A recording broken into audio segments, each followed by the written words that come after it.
Hi, I'm Amanda Fuke, and this is my piece Imagine.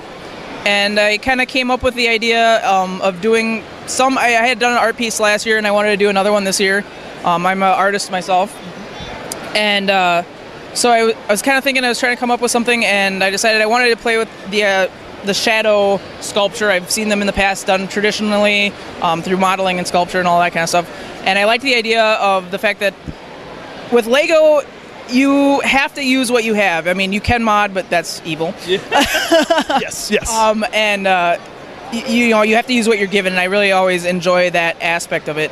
And so I started playing with it, and I knew I kind of wanted to do a self-portraiture, something of that sort. And so I started playing with the idea of, well, when I'm working with my Lego, I have a bunch of Legos out. I have my Legos sorted, of course, but I also have my junk bin, and it always ends up creating something else. All these random pieces create something else cool.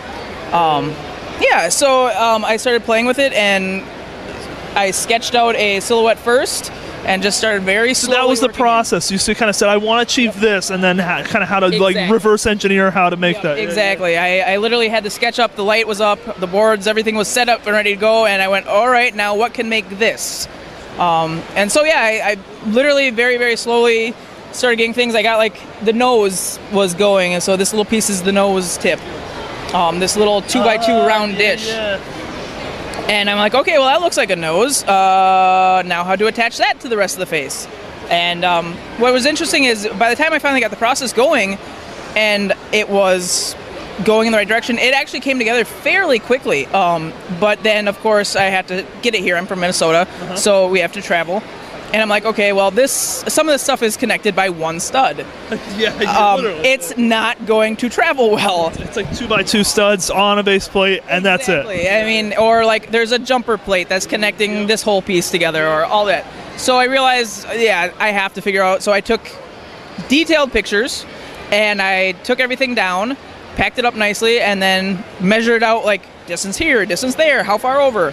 Everything I could think of, and brought it back and put it together. And then the challenge came. I got everything back on the table, was good. I'm like, okay, turn it on, and no. She didn't have a nose. And because of the little things like the light and so on, the angles, I had to actually move things forward one whole stud in some cases. Yeah. And it was very interesting that it took that long to, I was like, oh, that little bit of an angle can make that huge of a difference. And so, the trick here is that you really could almost do all of this in, one solid build, but it's so cool that it's all spread out. It's like, I physically, mentally, I can't, decide in my brain what makes up what. It just, I see things on it, and then that happens. Yeah, and, well, the one thing that I like about that's nice about doing multiple is if I were to do it all right here, it'd all be this crisp and sharp. Yeah. And the farther away you get from the backdrop, it feathers it out more. And so it was kind of an interesting technique to play with as well. And then I really like the idea of putting color on there, and the Z-Pods, obviously. I love that. So it sort of adds this kind of ring of color around the side. Yeah, kind of woo. And originally I wasn't going to have any minifigs on, and I had thrown these pieces on for that idea of hey, look, things are thrown on, and it's my workspace. And I noticed that when they got close, they reflected the light so much, they became transparent themselves. So I'm like, oh, well, I have to add minifigs now. Oh, in the way you can see the molding and the studs. Yeah, yep. That is so cool. Yeah. And I love that you pointed out the nose earlier. The lips in particular are it's a very interesting curvature. Yeah, the lip is actually the dart, the bottom lip.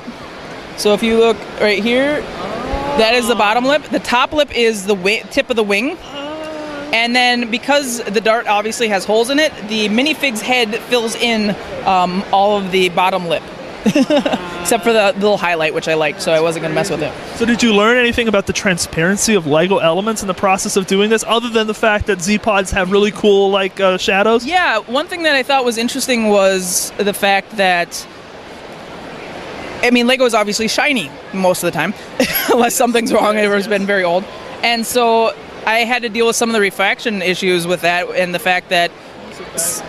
It's like back onto the light almost? Or? Yeah, because you can see, this is a highlight. That little white tiny spot is actually being reflected from something else. And so there was certain cases I had to actually reverse, I had to reverse this dish, because when it was the other way, it was causing a bit of a highlight on something else and shining it the other way. And it took me forever. I'm like, where is this highlight coming from? All these things on it, you have to feel like sort of, what is it? I literally had a chopstick out for a little bit, and I was like, because what would happen is I'd put something down, and she would have a bolt sticking out of her neck. I'm like, all right, something's not right. So I literally had to go and touch each section and run my finger on each one to find where that one stud needed to go forward or built differently. So I personally would next year like there to be like a whole island here at Brickworld just devoted to like this, and just have people do as many of these as possible. So if you're gonna give a piece of advice to like someone looking to like do one of these or like source that light, like what does someone need to know to kind of like get this going? Definitely the highest looms light you can get. That one was from Amazon, and it was like $30. It was pretty cheap. I mean, I was very happy about that because you'll see a lot on there that are like 50, 60, 100s and whatever. And that's supposed to be like a camping light, you know. It worked, and it obviously you can see it. That was my biggest fear coming here. It's like I could see it in my basement. Yeah. So I'd say definitely get a good light. My biggest thing is if I would ever build another one of these again, I would make the backdrop and the light a part of the actual piece, because like I said, when I had to fix everything, it became a big issue of not having those little rotations. So I would definitely make a rig or something so this is how it set up the first time. Super rigid, lots of techniques, something that like slam down into such sheets. So Exactly. Yeah. So it could the light would be in the exact same position as everything when I first built it. So that would definitely be my two big pieces of advice. Very, very good advice. Thank you so much for sharing with us. A genuinely awe-inspiring build. Oh, thank you so much. I love your guys' show too. I watch all the time. So thank you.